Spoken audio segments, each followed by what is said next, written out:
আমি যাচ্ছিলাম নৈহাটি গুপ্তিপাড়া ঘাট পার হয়ে। এটা আমি এখন আছি গুপ্তিপাড়া ঘাটে। এটা পার হলেই আমি চলে যাব হুগলি ডিস্ট্রিক্টে। বর্তমানে আমি আছি নদিয়া ডিস্ট্রিক্ট, কিন্তু এই ঘাট পার হলেই আমি চলে যাব হুগলি ডিস্ট্রিক্টে।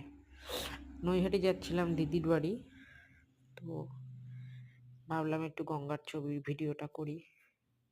তো আপনাদের কেমন লাগলো একটু বলবেন আমাদের গুপ্তিপাড়া গঙ্গার ঘাট।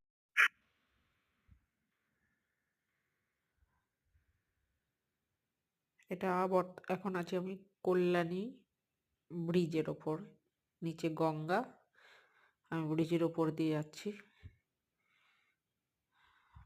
এবং ব্রিজের নিচে কাজ চলছে, এখনো গঙ্গার কাজ চলছে। খুব সুন্দর লাগে এই ব্রিজটার ওপর দিয়ে যেতে। প্রচুর মানুষ এখানে এসে ভিডিও করে, সেলফি তোলে। প্রচুর মানুষ এখানে দাঁড়িয়ে থাকে বিকেল বেলা হলে।